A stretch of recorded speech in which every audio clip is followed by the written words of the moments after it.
ఇప్పుడు కేవలం 7,999 up to 10 kgs వరకు బరువు తగ్గి అధిక బరువు నుంచి వచ్చే ప్రధాన సమస్యలను దూరం చేసుకోండి. 27th రిలీజ్ అవుతున్న కల్కిని RRR తో పోలుస్తున్నారు.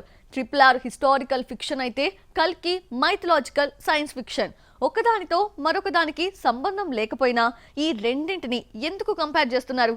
RRR కంటే కల్కినే బెటర్ అని ఎందుకు అంటున్నారు? కథలో కానీ క్యారెక్టరైజేషన్లో కానీ కల్కిని RRR తో పోల్చలేం. అయితే ప్రీ రిలీజ్ బిజినెస్ విషయంలో ఒకదాంతో మరొకటి కంపేర్ చేస్తున్నారు. కల్కి రిలీజ్ కు ముందే రికార్డులను బ్రేక్ చేస్తోంది. ఓవర్సీస్ లో ప్రీ బుకింగ్స్ ఓపెన్ చేయగా కల్కి RRR రికార్డులను బ్రేక్ చేసింది.